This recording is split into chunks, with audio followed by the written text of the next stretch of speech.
Et puis un autre conflit, celui de l'Iran et de l'Irak qui s'est rallumé avec une violente offensive des Iraniens au nord de l'Irak. Et à ce propos, j'apprends que l'Iran menace de bloquer les exportations de pétrole des pays du Golfe. C'est le ministre iranien des Affaires étrangères qui vient de le déclarer. L'Iran bloquera les exportations de pétrole des pays de la région du Golfe si l'Irak bloque les exportations de pétrole iranien. Donc, je vous le disais, après une avance rapide, les troupes de Téhéran annoncent avoir consolidé les positions qu'elles ont conquises dans le nord irakien. Voici le point par notre envoyé spécial en Irak, à Bagdad, Jean-Marc Ilouz. Simple coup de boutoir ou opération de diversion, c'est la question que se posent ce soir les experts militaires occidentaux à Bagdad au 5e jour de l'offensive lancée par Téhéran sur le front nord en pays kurde.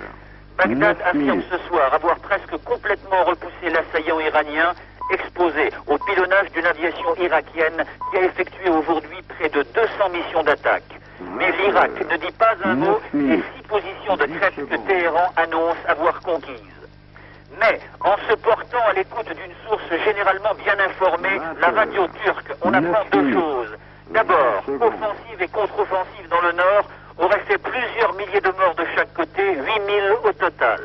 Mais Radio Ankara ajoute surtout qu'une seconde offensive iranienne de grande envergure se dessinerait plus au sud dans l'axe Bané en Iran, Souleymania en Irak. Information qui ne fait ce soir l'objet d'aucun